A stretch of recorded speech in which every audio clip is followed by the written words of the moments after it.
dictada por la Corte de Apelaciones de Santiago, quien, conociendo de esta, a su vez, recursos deducidos en contra de aquella dictada por el Tribunal de Primera Instancia, resolvió revocar solo en aquella parte que absolvía al acusado Jaime García Covarrubia del cargo de autor de delito de secuestro calificado cometido de la persona de Jaime El Tit el 13 de septiembre del 73, disponiendo en su lugar que este le ha correspondido participación en calidad de autor, imponiéndole la pena de 7 años, confirmando todo lo demás la sentencia recurrida en su aspecto civil y su aspecto penal, y aprueba el sobreseimiento consultado de Nelson Uvilla por su fallecimiento. De esta forma queda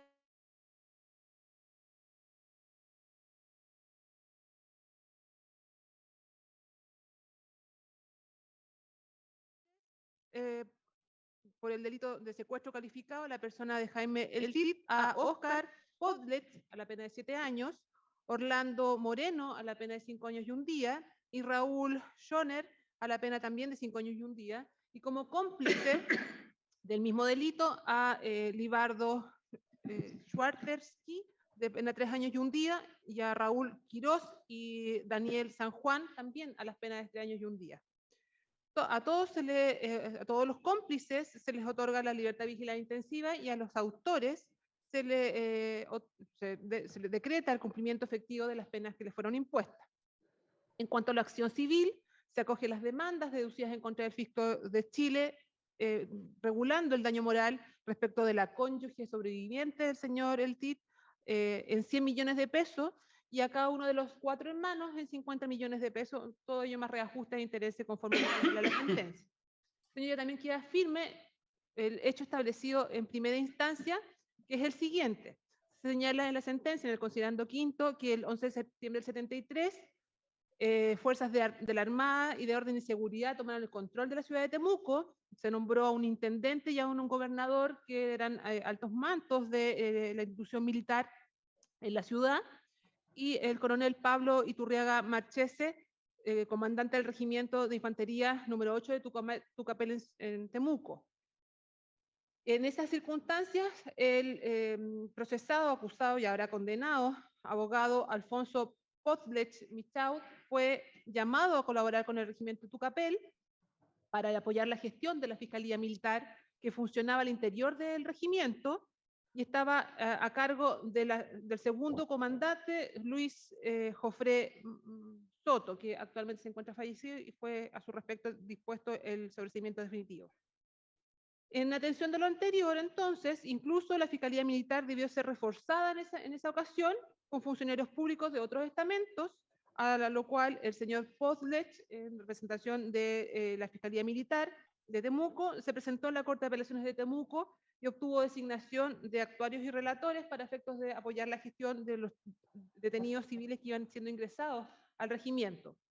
En virtud de lo anterior, Podlet ostentó en los hechos el carácter de fiscal militar, efectuando visitas en la cárcel, tomando declaraciones y transformándose en un canal entre los abogados y las familias de los detenidos y los miembros de la iglesia, que consultaba también por los mismos. Al interior del regimiento, se señala otros hechos relevantes, señoría. Existía la denominada sección segunda de inteligencia, a cargo del capitán Nelson Uvilla, actualmente sobreseído por fallecimiento, integrada por suboficiales de varias clases, soldados conscriptos y además personal de policía de investigaciones, en cuyo interior articulaban los condenados en esta causa, señoría. Esta sección, junto a la Fiscalía Militar, comenzaron a trabajar interrogando detenidos que eran traídos de la cárcel de la ciudad en diferentes dependencias del regimiento y los sometían a tormentos. Bajo estas condiciones, Jaime El Tit Spielman, abogado militante de la Juventud Radical, fue detenido en la ciudad de Santiago el 13 de septiembre del 73 por los integrantes de la patrulla militar y trasladado al regimiento Tacna en la comuna de San Bernardo, y luego fue conducido a un edificio del departamento ubicados en calle San Ignacio, también de la región metropolitana, lugar donde se mantuvo en arresto domiciliario en ese lugar, con visitas y controles telefónicos por parte de los militares y personal civil que lo mantenía en custodia, En ese lugar su hermano Ricardo lo visitó en alguna oportunidad y Jaime le refirió que había sido trasladado en varias oportunidades al regimiento Tacna, donde era sometido a interrogatorios. Esta detención en este departamento se prolongó hasta el 6 de octubre del 73, fecha en la cual fue trasladado en tren a primera hora de la mañana a la ciudad de Temuco, custodiado por personal militar vestido de civil,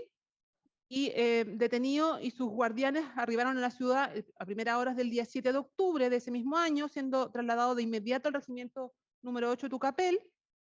donde fue visitado por su hermano Ricardo, y otros 5 detenidos declararon en el proceso haberlo visto, y uno de ellos señala textualmente que haberlo visto en muy malas condiciones de salud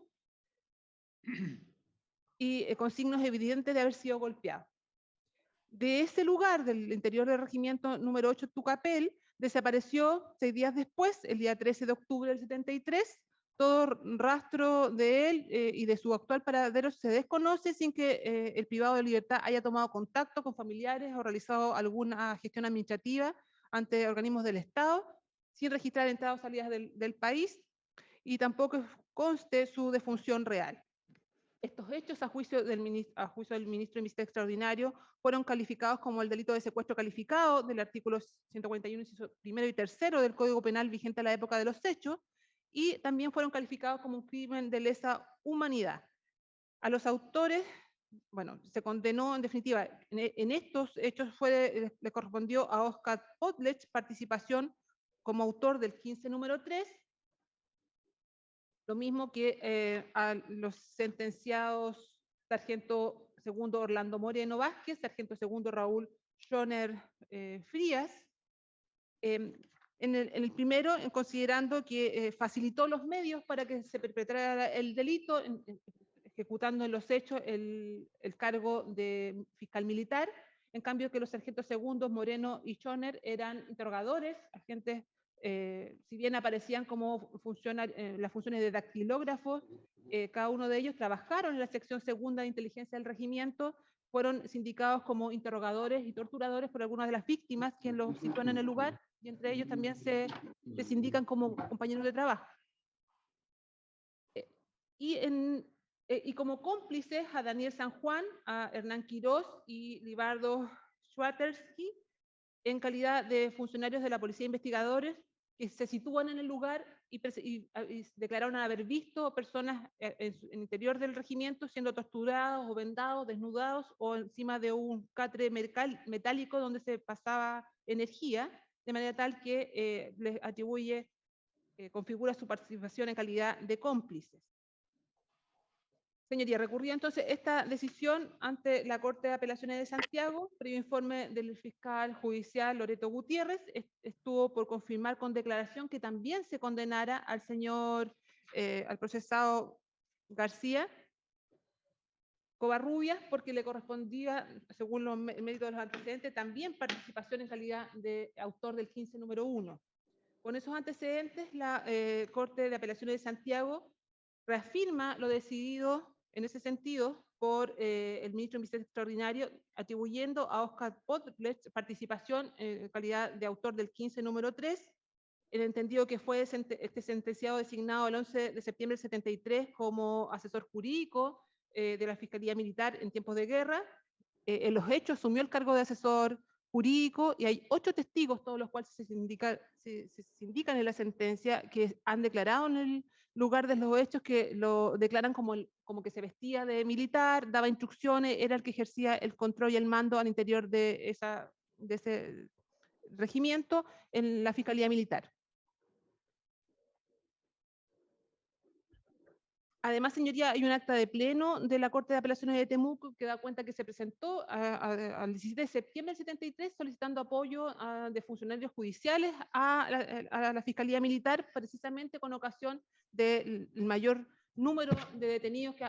habían llegado a esa fiscalía. Y además hay una testigo que declaró que dio orden de libertad a todos los detenidos de la agrupación Patria y Libertad que se encontraban al interior del regimiento privado de la misma, de manera tal que estaba en los hechos, señala la sentencia, ejerciendo funciones propias de un fiscal militar. Y en ese sentido comparte lo razonado por el Tribunal de Primera Instancia, no pudo desconocer los hechos, lo que había pasado el señor el TIT, y además facilitó los medios para que ello ocurriera, y en ese sentido comparte la calificación de autor en los términos del 15 número 3. En cuanto a Jaime García Covarrubia, señoría, que había sido absuelto en primera instancia, del mérito de las indagatorias, él, si bien se sitúa en el lugar de los hechos, señala que era solo un ayudante del comandante del regimiento y que estaba en el periodo ejerciendo labores de secretario de los consejos de guerra y por lo tanto no pudo haber realizado los hechos. La sentencia de la Corte de Santiago da cuenta de 7 testimonios, todos los cuales están en el proceso, que los indican entre los torturadores. Los conscriptos de la época señalan que participó en los hechos, era parte de la sección segunda de inteligencia, en los mismos términos que lo hacía el Oscar Podlet, y en ese entendido también le atribuye participación, pero en este caso la Corte de Apelaciones entiende que como fue una persona que ejerció actos de tortura contra los detenidos en el periodo respectivo, es autor del 15 número 1. Lo mismo sucede, señoría, en este caso en la Corte de Santiago comparte el razonamiento de primera instancia respecto de los sentenciados Orlando Moreno y Raúl Schoner, que también respecto de Moreno hay 6 testigos que lo sitúan como aprensores, personas que llevaban y traían a los detenidos desde la cárcel de la ciudad hasta el regimiento y custodiaban a los detenidos y generaban tortura, lo mismo que Schoner, y en ese entendido existen testimonios directos que dan cuenta de una serie de indicios respecto de todo, de los cuales se desprende indudablemente la participación en los términos que fueron dispuestos en la sentencia de primera instancia, 15 número 3, salvo García Covarrubio, 15 número 1. Es esta la decisión, señoría, que viene siendo objeto de los recursos de casación presentados en primer lugar por la defensa del sentenciado Podles Michau, y a este respecto recurre de casación en la forma por entender que se configura el vicio descrito en el artículo 541 número 6 del Código Procesal Penal en relación al artículo 7 y 19 número 3 del Código de la Constitución Política de la República, incompetencia del tribunal o ser juzgado por una comisión especial, considerando que la sentencia dictada en definitiva lo fue por un ministro visita extraordinario que no tenía competencia para conocer de este proceso, en consideración a la época en que fueron dictados, ocurrieron los hechos y que correspondían a una jurisdicción eminentemente militar. En cuanto al recurso de casación en el fondo, que se deduce por la defensa del sentenciado Podlech, se invoca la causal del 546 número 7 del Código de Procedimiento Penal por violación a las leyes reguladoras de la prueba, en cuanto a su participación en relación al artículo 488 del Código de Procedimiento Penal, el 15 número 3 y 141 todos del Código Penal. Se entiende que la participación del ilícito solo se puede acreditar a través de una confesión directa, y en este caso no se cumple con lo dispuesto en el artículo 481 del Código de Procedimiento Penal. No bastan las presunciones para, según se señala en el recurso, para conducir a la participación de un acusado en un hecho ilícito. Y luego, señoría, en un segundo capítulo de su recurso se hace cargo de efectuar alegaciones que en definitiva es una propuesta de valoración distinta a cada uno de los testimonios que fueron tenidos por los jueces de segunda instancia para acreditar su participación, desestimándolos en cada caso. Y en ese entendido entiende que como estos 9 testigos en total no serían suficientes para acreditar su responsabilidad en los hechos, se le estaría sancionando por una suerte de responsabilidad objetiva al haber estado en la Fiscalía Militar al interior de ese regimiento, por lo que solicita que los errores que denuncian sea dejada sin efecto la sentencia y se le absuelva. En segundo lugar, recurre la defensa de Jaime García Covarrubia, se deduce la recusación, perdón, el recurso de casación en la forma de la causal número 6, 12 y 9 del artículo 541. En primer lugar, la incompetencia del tribunal por los mismos hechos establecidos o alegaciones efectuadas por la defensa del señor Podlech. Además, se denuncia la omisión de un trámite cuya omisión está sancionada con la nulidad por no haberse acumulado los procesos, haciendo presente que existen otros tantos procesos pendientes y que hacen que en definitiva se vayan desarrollando por efectos de economía procesal en formas paralelas, pero lo cierto es que eso perjudica los derechos de sus representados. Y finalmente se denuncia que esta sentencia adolece de los requisitos legales para su dictación, número 4 y número 9, en relación a su participación y al el delito propiamente tal por el cual ha sido condenado, porque entiende que los hechos se encontraban, en ese momento, su defendido se encontraba como secretario del Consejo de Guerra y no estaba físicamente al interior de la Fiscalía Militar y al interior del regimiento, de manera que es imposible que se le atribuya la participación a la que fue condenado. En cuanto al recurso de casación en el fondo, señoría, también se hace referencia a las leyes reguladoras de la prueba, 546 número 7, se estiman como infringida el artículo 456 bis, 459, 600 número 6, 8 y 11 y 13, 464, 485 y 488, todos del Código de Procedimiento Penal por la participación que se le ha atribuido. También se hace cargo de analizar uno a uno los testimonios que la sentencia de segunda instancia tuvo a la vista para arribar a una decisión de condena, señalando que en definitiva estos adolecen de imparcialidad o no declararon lo que señaló la sentencia y de manera tal que no son suficientes para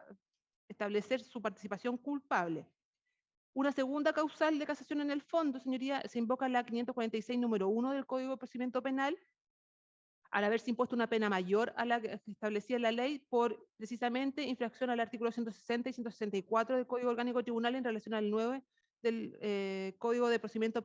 Penal, al no haberse acumulado los hechos, y las infracciones al artículo 15, 16, 17, porque señala que en el peor de los escenarios le habría correspondido participación en calidad de encubridor y no como autor según fue sentenciado.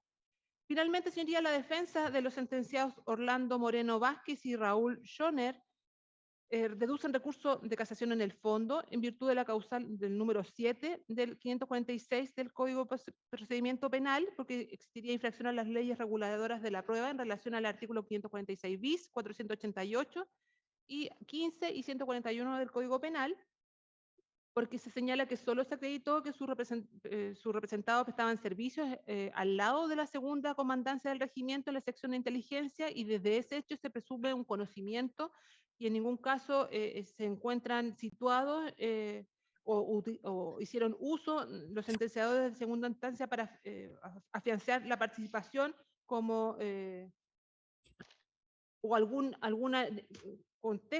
unión con el secuestro del señor El Tit o su tortura, su sometimiento, de manera tal que en la prueba indiciaria resultaría insuficiente. Las presunciones no cumplen los requisitos del artículo 488 que se ha señalado como infringido y que aseguran que eran solo dactilógrafos de la segunda comandancia, de la segunda sección, y en ellos se entiende que no existe dolo ni suficientes hechos que le atribuyen participación en la detención y los sometimientos que fue acometidos respecto del señor El Tit.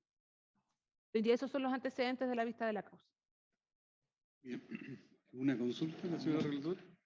¿Consultas? No. Bien, escuchamos al primero de los abogados que le corresponde alegar, y es don Maximiliano Murá. Muchas gracias, señor presidente. Con la venia de esta excelentísima corte, vengo a alegar en representación de don Jaime García Covarrubias el presente recurso de casación en la forma y en el fondo, en contra de la sentencia de segunda instancia, que ha modificado la absolución decretada en favor de mi representado por el juez de primera instancia, quien llevó a cabo una investigación de más de 10 años, rigurosa, profunda, condenando ahora de manera injusta, a juicio de esta defensa, a mi representado en calidad de 7 años de autor de delito de secuestro calificado,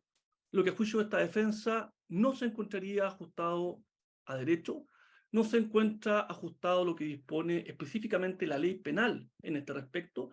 no se encuentra ajustado al mérito o a la prueba de autos, y por lo tanto, a juicio de esta defensa, dicha sentencia de segunda instancia debe anularse y dictarse la correspondiente sentencia de reemplazo en atención a las siguientes consideraciones que procedo a exponer. Vuestra Señoría Excelentísima, voy a seguir el mismo orden cronológico que existe en el recurso de casación, haciéndome cargo en primer lugar de los vicios de casación en la forma y posteriormente de los vicios o el vicio de casación en el fondo, teniendo presente que la tercera causal de casación en la forma también tiene una estrecha relación con la causal de casación en el fondo. Respecto al primero de los vicios que motivan el presente recurso de nulidad, es aquel que establece el artículo 541, número 6 del Código de Procedimiento Penal, en relación específicamente al artículo 160 del Código Orgánico Tribunales, vigente a la fecha y vigente hasta el día de hoy, según se explicará, y en razón también a los artículos 19, 2 y 3 de la Constitución Política de la República. Señor presidente, es cierto que esta causa, la del secuestro calificado del señor Tit, acaece en un periodo de tiempo entre el 13 de septiembre y el 13 de octubre del año 1973, entre las ciudades de Santiago y las ciudades de Temuco. Esto significa que la normativa aplicable respecto al procedimiento para investigar esta causa es aquella que establece específicamente las normas de competencia que se regían antes de la entrada en vigencia de la reforma procesal penal. A este respecto, cabe hacer presente que la ley 19.708, que adecúa a la ley 19.665, que modifica el Código Orgánico de Tribunales al Código Procesal Penal, establece la vigencia de las normas antiguas del Código Orgánico de Tribunales que rigen la competencia de causas criminales para las causas del antiguo sistema. Eso está establecido en el artículo transitorio de la ley 19.708, que remite al artículo 7 transitorio de la ley 19.665, y en consecuencia, las normas del Código Orgánico de Tribunales o de otros cuerpos legales relativas a la competencia en materia penal continúan aplicándose después de esa fecha, a pesar de la reforma procesal penal y a pesar de las normas que modifican respecto a hechos acaecidos con posterioridad para la competencia. Por lo tanto, eso significa que el artículo 160 del Código Orgánico de Tribunales está plenamente vigente. Es la norma que rige, en este caso, la competencia en materia criminal para las causas antiguas acaecidas con anterioridad a la reforma procesal penal. Y esa norma del artículo 160 dice expresamente que el culpable de diversos delitos será juzgado por todos ellos en un solo proceso,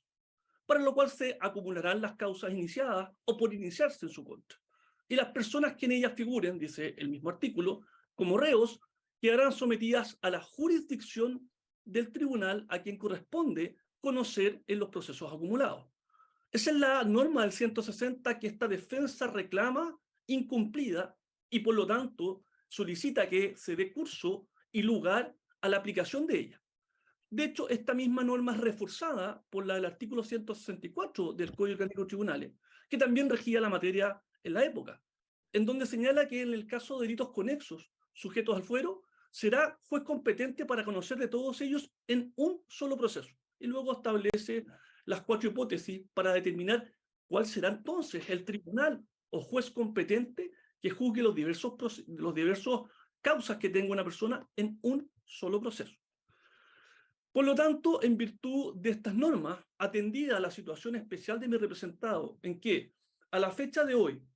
está acusado y ahora condenado por la causa del secuestro calificado del señor Steve Spillman, en la que estamos viendo hoy día, pero también está acusado en la causa denominada El Polvorín, rol 113-089-A, causa que lleva el ministro en visita extraordinaria, don Álvaro Mesa Latorre, en la ciudad y jurisdicción de Temuco. Esa causa todavía está en estado de plenario, no se ha resuelto ni ha dictado ninguna sentencia, y es por delitos de homicidios calificados y apremios ilegítimos de otras víctimas respecto al mismo regimiento Tucapel, respecto a hechos acaecidos entre el 11 de septiembre en ese caso y el 11 de noviembre de 1973, es decir, dentro del mismo periodo en que estamos conociendo esta causa de el Tit Spillman. El señor García también tiene una tercera causa, denominada episodio Milico Morales, rol de primera instancia 114-047-2013, la cual fue resuelta por condena de segunda instancia por la Ilustrísima Corte de Apelaciones de Temuco,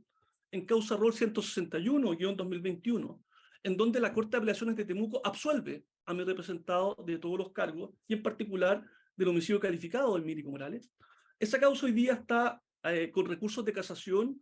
interpuestos por las partes querellantes ante vuestro excelentísimo tribunal en el rol 8325-2022. Es decir, tenemos a la fecha 3 causas en que se encuentra en una acusado mi representado,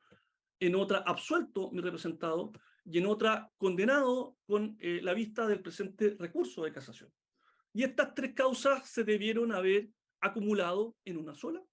Estas 3 causas debieron haberse conocido según la aplicación del artículo 160 del Código Penal de Tribunales en un solo juzgamiento, en un solo juicio. Más aún, si las jurisdicciones respecto a las cuales están siendo objeto los juzgamientos son jurisdicciones distintas. Una es de la Corte de Apelaciones de Santiago o ante la jurisdicción de los ministros en visita que dicen relación con la Ilustrísima Corte de Apelaciones de Santiago y otros ante la jurisdicción de la Ilustrísima Corte de Apelaciones de Temuco por el ministro en visita destinado al efecto. Jurisdicciones distintas que obviamente la inaplicación del artículo 160 trae como consecuencia respecto a mi representado las normas o por así decirlo, mermarlo en las garantías mínimas de un procesado. Atentan claramente contra la defensa, la posibilidad de defenderse ante distintos instructores, en distintas causas, en distintas jurisdicciones. Lógicamente que también atenta contra el pernicioso efecto de poder imponerse en cada una de esas causas separadas penas diversas y acumulativas. En estricto rigor se daña en las normas del debido proceso, en estricto rigor se dañan las normas de igualdad ante la ley, en estricto rigor se inaplica una norma de orden público, específicamente el 160, que por lo demás es una norma de derecho público, que en ese caso impone al ministro en visita, cualquiera sea, el acumular o aplicar esta norma para poder ser competente no solamente del juzgamiento de una sola causa, sino que de las 3 acaecidas en la misma época, respecto a hechos similares, los mismos delitos, en el mismo regimiento, etc. Y es ahí en donde esta parte, y estoy haciendo un resumen de lo planteado en el recurso escrito, señala que la Corte de Apelaciones de Santiago no sería competente para conocer del presente recurso o de la presente vista de la causa hasta que se dé aplicación a la norma del artículo 60 y hasta que hayan sido acumuladas las 3 causas en una sola para efectualmente hacer un juzgamiento conjunto de aquellas. Eso es lo que reclama esta defensa como primer vicio, solicitando que se anule la sentencia, se declare la incompetencia a la Corte de Apelaciones de Santiago hasta que se aplique la norma 160 y las 3 causas sean conocidas por un solo juez o tribunal, y luego, ¿cierto?, en su momento procesal oportuno, el Tribunal ad quem o la Ilustrísima Corte que sea competente conocerá entonces de una sola causa que tenga 3 distintos episodios. La segunda de las causales de casación es la forma que esta defensa ha hecho valer en la interposición del recurso. Dice relación con la causal del 541, como muy bien dijo la señora relatora, numeral 12, es decir, de haberse omitido durante el juicio la práctica de algún trámite o diligencia expresamente dispuesto por la ley bajo pena de nulidad. En este sentido, la defensa plantea la omisión de 2 hipótesis. El primero, como ya se dijo y conectado a la primera causal, al no haberse dado cumplimiento como primera omisión a lo que dispone el artículo 160 del COT antes de efectivamente haber dictado sentencia o haber elevado la causa a la Ilustrísima Corte de Apelaciones de Santiago. Y la segunda omisión es respecto a no haberse hecho cargo la sentencia de segunda instancia del informe fiscal y de lo planteado por esta defensa en el traslado del informe fiscal. Si bien es cierto, esta defensa reconoce que desde el punto de vista formal hay un cumplimiento de enunciar o señalar de manera general el informe fiscal en la sentencia de segunda instancia. Es una manera de cumplir el trámite formalmente, pero no se refiere al fondo del asunto. Cuando analiza aquellas cuestiones que señalan en 7 líneas el informe fiscal, no analiza la controversia que surge respecto a la falta de veracidad y sustento lógico que tienen los supuestos elementos de cargo. Tampoco se hace cargo de los argumentos que planteó la defensa en el traslado del informe fiscal, que dan cuenta de que efectivamente esos antecedentes no son de cargo, y tampoco se da cuenta en dicho análisis la sentencia de segunda instancia respecto a los elementos de descargos planteados por la defensa. Todo esto lo voy a señalar más adelante, señoría, solamente para efectos de ir ilustrando a esta excelentísima Corte. Y por lo tanto, el no haberse dispuesto dichos trámites o diligencias expresamente señalados por la ley, a juicio de esta defensa, harían incurrir en la sentencia en un vicio de nulidad. En tercer lugar, y ya voy un poco más al tema de la participación respecto a mi representado, esta defensa también dedujo aquella causal del artículo 541, numeral 9 del Código de Procedimiento Penal. Es decir, aquellas que dicen relación con el artículo 500, numeral 4, obviamente en relación al artículo 15, que es la autoría, y en relación al artículo 141, que es el delito de secuestro calificado. En la especie y en lo particular, la sentencia de segunda instancia no contiene las consideraciones que permiten dar por probado el actuar doloso de mi representado en el hecho que se investiga. Y también omite las consideraciones o argumentos planteados por esta defensa y no señala ni se hace cargo de los elementos de descargo que probaría la inocencia de mi representado. Pues bien, vamos entonces a un pequeño y breve análisis de aquello. Como se dijo, y así lo señaló la señora relatora, la causa que hoy día nos convoca es una causa de secuestro calificado. Es una causa en que efectivamente se fijan los hechos en el mes de septiembre y octubre de 73. Es una causa en que los hechos fijados en la sentencia de primera instancia, en particular en el considerando 16, no han sido modificados por la sentencia de segunda instancia, que efectivamente lo que modifica no son los hechos, sino es la participación de mi representado. ¿Y qué dicen esos hechos? Sumeramente, del artículo del numeral o considerando 16. Hablan de que, en primer lugar, el detenido, o en este caso la víctima, habría sido detenido en Santiago. Habría sido detenido por personal del regimiento Tacna y por lo tanto no por personal del regimiento Tucapel, lo que de inmediato hace surgir de que la detención del señor Tite Spillman no hizo relación con mi representado o con gente del Tucapel. Después dice que efectivamente el señor el Tite Spillman, después de haber sido detenido el 13 de septiembre, lo trasladan el día 6 de octubre en tren desde Santiago a Temuco por parte del personal militar del regimiento Tacna. Por lo tanto, ahí tenemos una segunda hecho, que más adelante voy a referirme, en el cual mi representado no puede ni tiene ninguna participación. Después, la víctima, el Tite Spillman, llega al regimiento Tucapel efectivamente el 7 de octubre del 73 y permanece, según lo dice los mismos hechos fijados en la sentencia, bajo la custodia de la sección segunda de inteligencia. Ese es el organismo respecto al cual se hace cargo del periodo de detención de la víctima en el regimiento Tucapel, la sección segunda de inteligencia con, dice, la colaboración de la Fiscalía Militar, y en particular, dice, de aquellos que tenían relación con los detenidos de la Fiscalía Militar. Ese es un hecho que está reconocido y fijado en el considerando 16, la letra C, inamovible para el presente recurso. Después dice que efectivamente el señor Tite Spillman se le dio con vida entre el 7 de octubre y el 13 de octubre en el regimiento Tucapel mientras estaba siendo custodiado por la sección segunda de inteligencia. Y dentro de la sección segunda de inteligencia, y este es otro hecho fijado por la sentencia de primera instancia reconocido por la segunda instancia, es que estaba a cargo de dicha sección segunda de inteligencia del capitán Nelson Uvilla Toledo, así lo dice la letra C, y además, decía, estaba reforzada e integrada por 2 suboficiales. Esos son los 2 suboficiales que están hoy día condenados en la causa. No oficiales, no estaba integrada por otros oficiales, sino que dice por 2 suboficiales. Y el señor García era un teniente, era un oficial.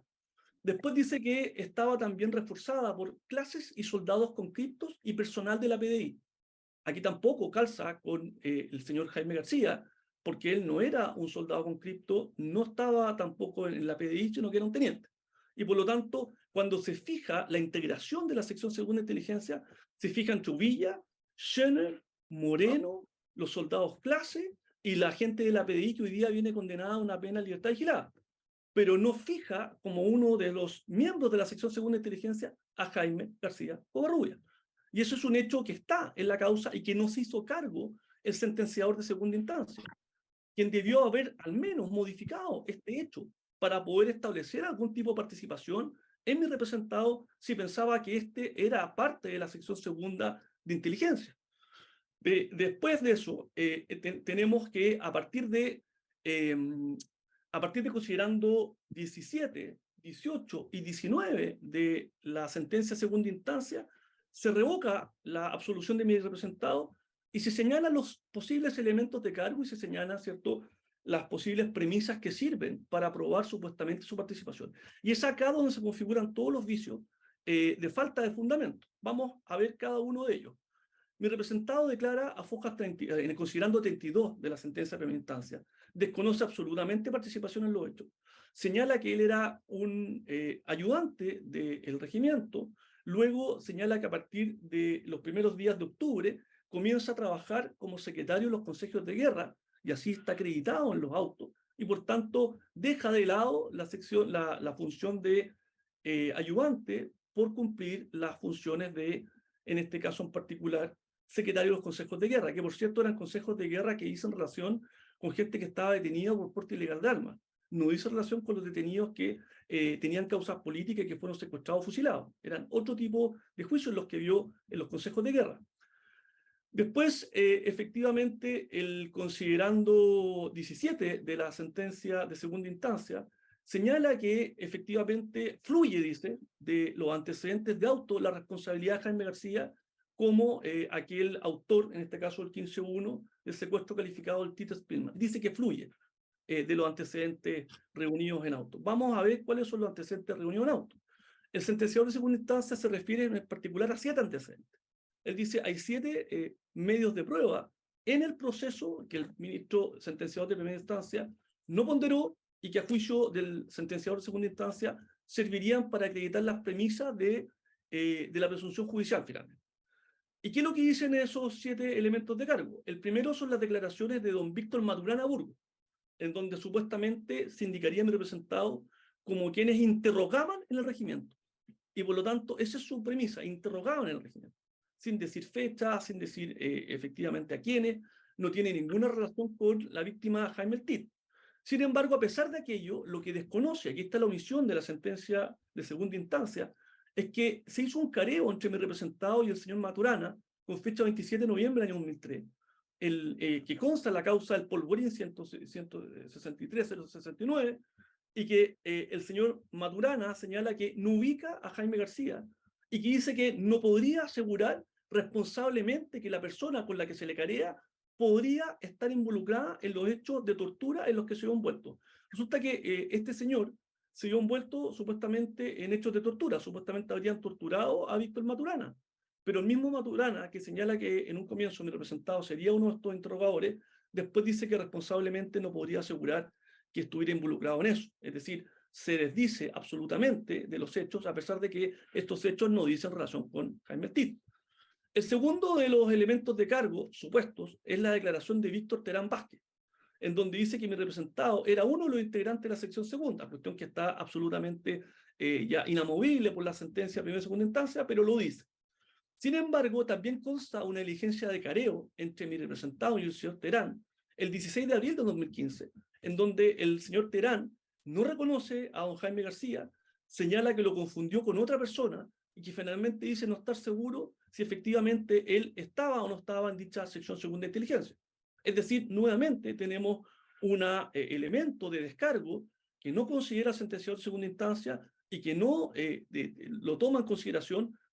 para efectos de dar o no a este elemento de cargo la respectiva importancia. El tercer elemento que señala la sentencia es la declaración de Libardo Chortenki,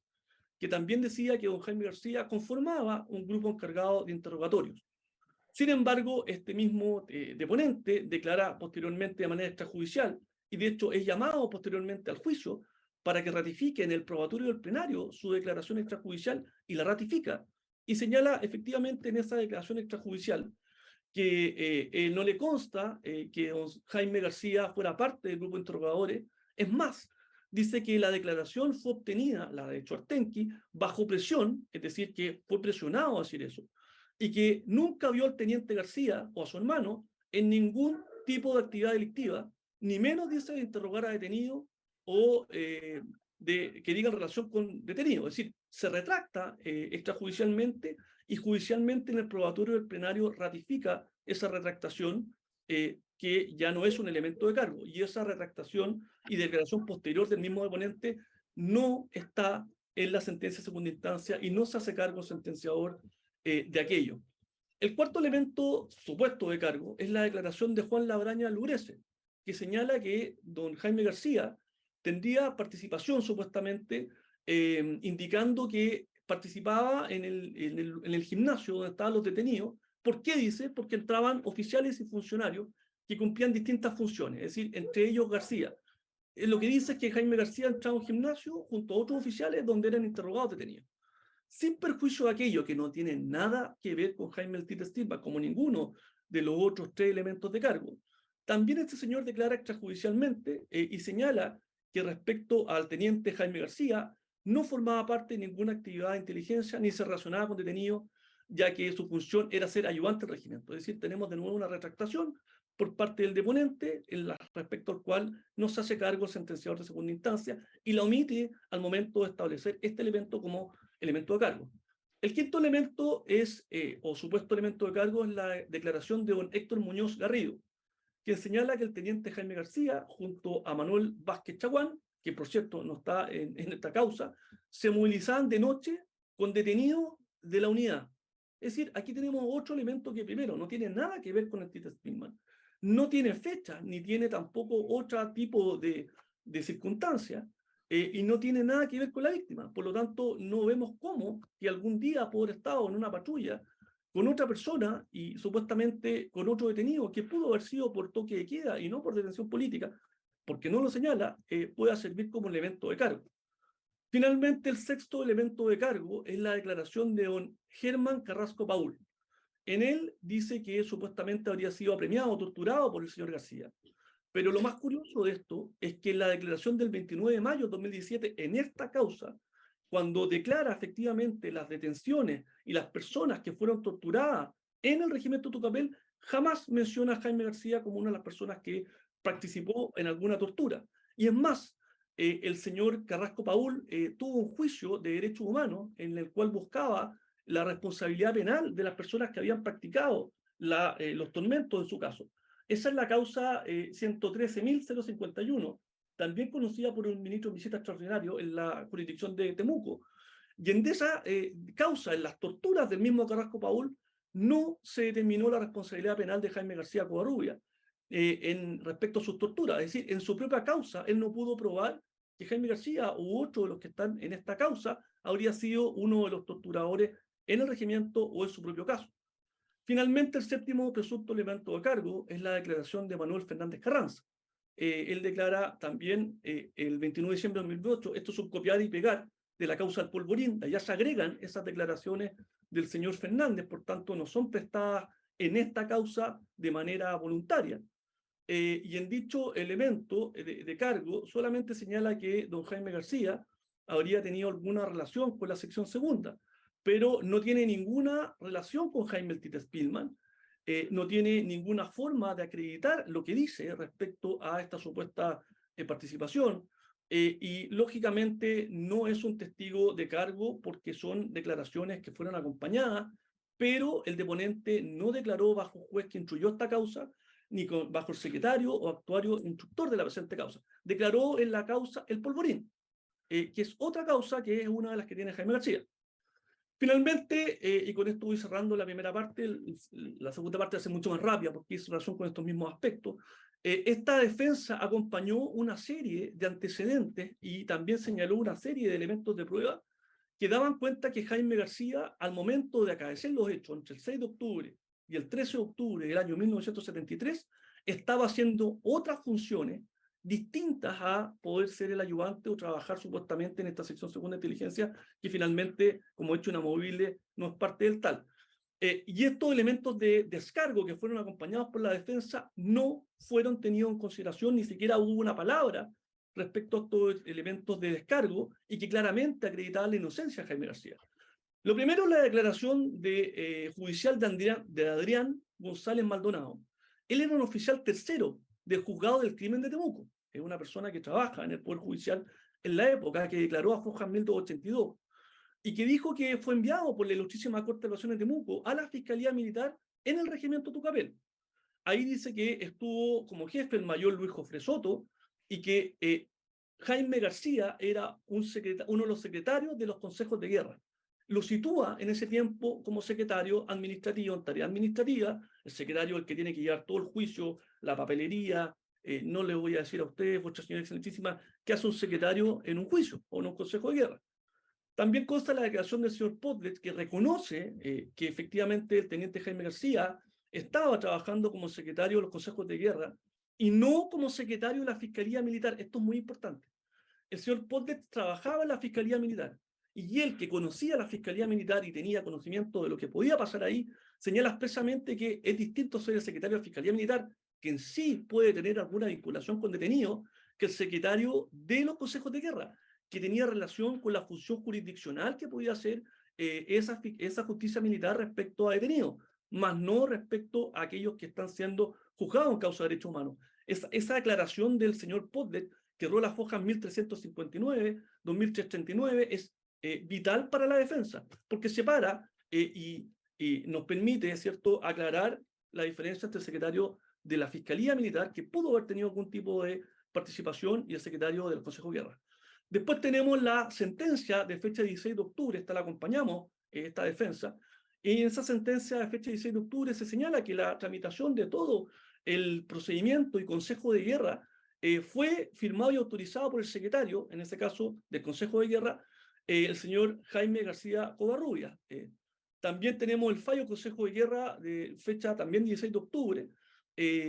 notariado por el don Alfredo Astaburraga, el 24 de enero de 74, en donde figura como secretario del Consejo de Guerra y quien autoriza la firma de los condenados, don Jaime García Covarrubias. También se acompañó una copia del diario Austral, de fecha 14 de octubre de 73, que indica la celebración de consejos de guerra desde el 13 de octubre en adelante. También tenemos otra del diario Austral, del mismo 13 de octubre, que indica la celebración de consejos de guerra en esa fecha. También tenemos una copia que se acompañó del diario Austral de fecha 7 de octubre del 73, que también indica la celebración del primer consejo de guerra en dicha época, en dicho lugar. Y finalmente también la copia del diario Austral de fecha 4 de octubre del 73, que indica la celebración de consejo de guerra, el primero de ellos. Es decir, tenemos al menos 8 elementos de descargo que señalan que mi representado, al menos en el periodo del Tite Spillman, se encontraba realizando funciones como secretario del Consejo de Guerra de los juicios que se hacían en ese momento a los condenados, que por cierto todos ellos terminaron cumpliendo condenas efectivas, no terminaron los procesados por esos consejos de guerra fusilados, al menos los que vio Jaime García Covarrubias como secretario del mismo. Son esas las salvedades insalvables y las omisiones que, a juicio de esta defensa, incurre el sentenciador de segunda instancia, quien al momento de atribuir participación penal y revocar la absolución de primera instancia, señala estos 7 antecedentes desconociendo que cada uno de ellos había sido desvirtuado, había sido controvertido, o al menos habría antecedentes y pruebas mejor y en cantidad y calidad que demostrarían exactamente lo contrario. Por lo tanto... ¿sí? Abogado, tenemos que suspender la audiencia, así que yo le pido que termine su defensa para hacer la continuidad mañana. Señor presidente, yo entiendo perfectamente ¿sí? los temas de horario del tribunal. Yo me anoté con 60 minutos, pero solo voy a alegar 40 y me quedan 10. Creo que es justo para una persona que arriesgue 7 años de cárcel, yo sé, señor presidente, que la gente... Continúe, abogado, continúe. Gracias, su señoría, señor Valderrama. Voy a hacer lo más rápido posible en esto, de verdad que sí.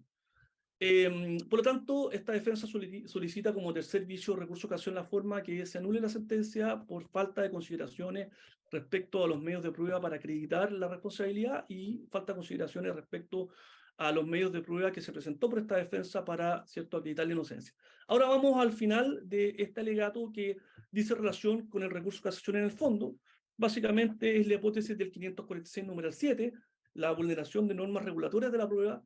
y dice relación con que la supuesta presunción judicial que habría construido el sentenciador de segunda instancia no cumpliría con los requisitos del 488, en particular el requisito primero y segundo del mismo artículo 488. ¿Por qué? Y aquí lo voy a decir muy rápido. Porque el ministro sentenciador lo que hace es señalar que se construye una posición judicial Primero, porque dice que el señor Jaime García Covarrubias era uno de los interrogadores del regimiento. Y como ya se dijo, los 7 elementos de cargo que se utilizaron para poder intentar validar esa premisa real, cierta y verdadera, no son tal. Todos fueron desvirtuados, la mayoría es contradictorio o controvertido, y por lo tanto esa premisa ya no es real y cierta, de que él era uno de los interrogadores de, ¿cierto?, del regimiento. Por lo tanto, dicha premisa ya no puede ser útil ahora en atención a cómo se debe entender los antecedentes del proceso para poder determinar, ¿cierto?, una presunción judicial como la que determina el sentenciador de segunda instancia. En segundo lugar, él dice que respecto al cargo que detentaba en la época. Y resulta que el cargo que detentaba también es contradictorio y también es controversial. No es un hecho real y probado que él tenía una función en la sección segunda de inteligencia, como ya se dijo. Tanto es así que los hechos, cuando fijan los integrantes de dicha sección, no fijan como uno de sus integrantes a Jaime García. Y además porque los antecedentes de cargo, que los 7 elementos tampoco prueban que efectivamente sea así. Y los 8 elementos de descargo prueban exactamente lo contrario, que estaba a cargo de los consejos de guerra como secretario. Por tanto, ese no es un hecho real y probado el cargo que detentaba en la época como el ayudante del regimiento que finalmente participaba o era parte de la sección segunda de inteligencia. Y lo último, y con esto termino, era que el sentenciador también construyó una presunción judicial diciendo que efectivamente mi representado participó de alguna manera con respecto a la víctima. Pero aquí hay que detenerse en un punto. No hay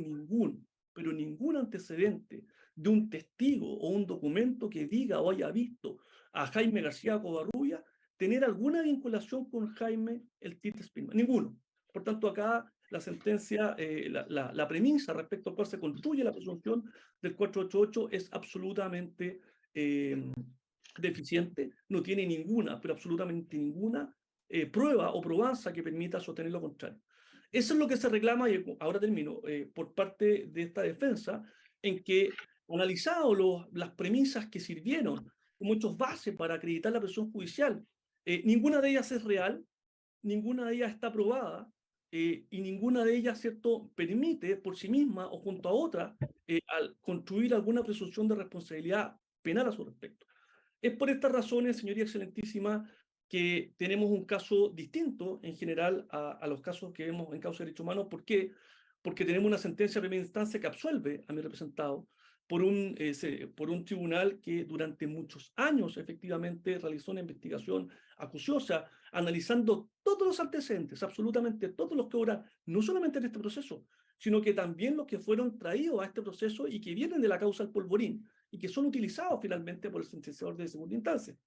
Y tenemos también que el sentenciador de segunda instancia, al momento de construir la presunción judicial,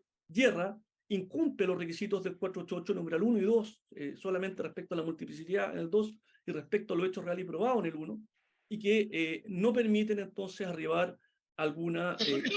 de participación penal del representado. Señoría excelentísima,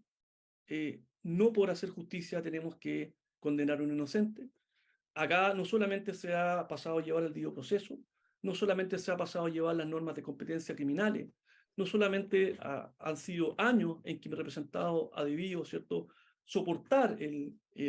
investigaciones que son muy largas, muy complejas, sino que lo que esta defensa sostiene es que no podemos seguir condenando a personas no solamente inocentes, a personas respecto a las cuales no hay prueba para poder condenarlas. Señor presidente, en atención a lo que usted me pidió y finalizando 25 minutos antes mi alegato, lo doy por finalizado en tiempo y forma y le agradezco, señor presidente, que me haya permitido estos 5 minutos para terminar mi alegato. Bien, terminada la vista del recurso, perdón por hoy día, suspendemos la vista del recurso y continuamos mañana a las 8. Tenemos una duda acerca del, si nos esperan, o les confirmamos por correo electrónico en el curso de la tarde.